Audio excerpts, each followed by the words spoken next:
On one hand, we've got so-called fitness experts overcomplicating chest training and making it seem like it's far more complex than it really is. On the other hand, however, more and more minimalist trainers have gone the other route, claiming that building a bigger chest is as simple as bench pressing frequently and getting progressively stronger. The truth, however, lies somewhere in the middle. Sure, there are those genetically gifted individuals whose chests would grow from nothing more than a few push-ups each night before bed, but they're the exception. You see, building a solid, well-rounded chest doesn't have to be this elaborate process where you hit the chest from all different angles. Likewise, it's usually not as simple as bench pressing every day. If you want to build bigger pecs, there are two things that have to happen. For starters, you've got to understand the anatomy and physiology of the chest. Once you understand what muscles are involved and, more importantly, what function they're responsible for, choosing the right exercises and how to perform them more effectively becomes obvious. Second, once you've got your 2 to 3 key movements, focus on progression. If you're performing the right exercises using proper form, this ensures that the pecs are doing the majority of the work rather than the secondary muscles bearing the load, and gradually increasing the load, for example, increasing reps without sacrificing weight or increasing weight without sacrificing reps, your chest will grow. In this video, I want to briefly go over the basic anatomy of the chest and its functions, and then I want to go over what are, in my opinion, the only 3 chest exercises you need for building well-rounded pecs. The anatomy of the chest. Contrary to popular belief, the chest is actually only made up of one main muscle, the pectoralis major. The chest muscle's main function is to bring the upper arm across the body. As you can see here, the pectoralis major has multiple heads. There's a sternocostal head, which attaches the breastbone and rib cage to your upper arm, and a clavicular head, which attaches your collarbone to your upper arm. This is important because how a muscle attaches to the skeleton helps determine how it responds to different movements. For example, exercises like the flat barbell bench press emphasizes the larger sternocostal head of the pecs, and the exercises that involve shoulder flexion, for example, moving the arms up and away from the chest, like the incline barbell press, emphasize the clavicular head or upper chest. That said, it's not hard to see why targeting the quote-unquote mid-chest or quote-unquote lower pecs is a complete waste of time. The pectoralis major is one muscle responsible for the same few functions: horizontal adduction, internal rotation, and shoulder flexion and extension. Now that you understand what muscles you're targeting and what movement they're involved in, it's time to go over the best exercises for training these functions effectively. Number 1, a primary pushing movement. The focal point of your chest training should do a few things. First, this exercise should focus on the primary function of the pecs, horizontal adduction. Second, it should be a big, heavy compound exercise that allows you to load the pecs. And lastly, rather than focusing on one portion of the pecs, it should target the chest as a whole. That said, the bench press is the obvious choice.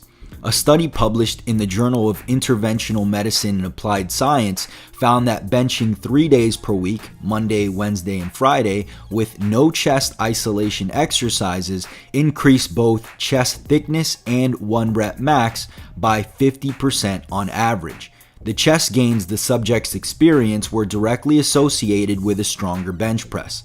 Now I know what you're thinking. You're already bench pressing, getting stronger, but your chest isn't responding. Am I right? This is where understanding the physiology comes into play. Here's what I want you to do. Put your left hand over your right pec. Bend your elbow at 90 degrees and now bring your arm up so your shoulder and elbow are in line. From here, I want you to push your arm out in front of you almost as if you're bench pressing while keeping your hand on your chest. Did you notice the lack of tension in your chest? That's because benching with flared elbows almost completely eliminates the main focus of the pec major, horizontal adduction. Now try this. Put your left hand over your chest.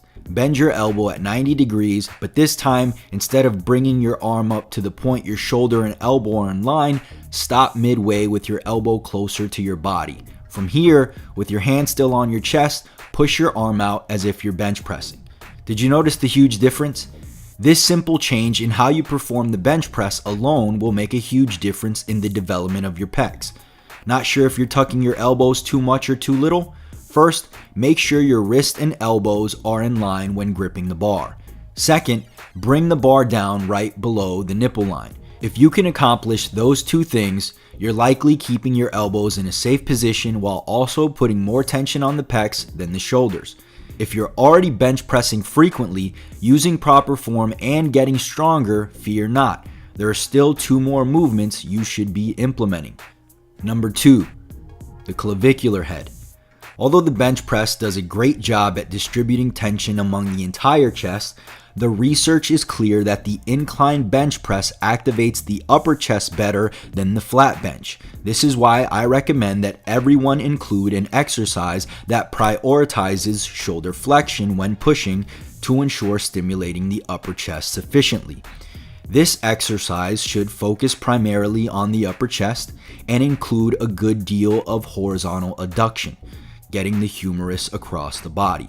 For most, I'd recommend an incline dumbbell press. Using dumbbells will allow more freedom to bring the humerus across the body, horizontal adduction, while still allowing you to load the upper chest to a great degree. Another alternative would be the close grip bench press. Although this exercise is touted as a great triceps builder, and it very well is, research shows that the close grip bench press activates the upper chest 20 to 30% better than the flat barbell bench press. And number 3, deep stretch, short contraction. Last but certainly not least, I recommend performing an exercise that targets the chest as a whole, allows for a nice stretch, and allows for the greatest feel of the muscle. In my opinion, there's no better way to end a chest workout than a chest fly. Whether it's done with cables or dumbbells, the amount of stretch you can achieve safely with a chest fly is second to none. Not to mention, the further we get the upper arm across the body, the shorter we can get the pec. Want to maximize your contraction with the chest fly? Don't make this mistake. Most people will perform the chest fly with their elbows slightly bent, almost as if they're hugging a barrel. The problem is, this is causing us to stop short of a shortened contraction, making the chest fly almost completely useless. Instead, start the movement off with your elbows slightly bent, but begin to straighten your arms out as you complete the rep. This will allow you to get the humerus further across the body, making for a fully shortened contraction. To summarize, make the bench press the focal point of your chest training.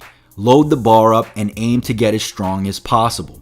Include some upper chest work to ensure you're providing enough volume for growth, then finish off your workout with a fly that allows for a good stretch, strong contraction, and an insane pump. Want to take your chest training to the next level? Download my free chest training DVD series. Just click the link in the description, put your name and your email address, and you'll get instant access to the videos. Would you like to see the back training version of this video? If so, make sure to hit that like button so I know it's what you want. And if you haven't already, make sure to hit that subscribe button and turn on post notifications so you never miss another video. Thanks for watching, and I'll see you in the next one. Peace.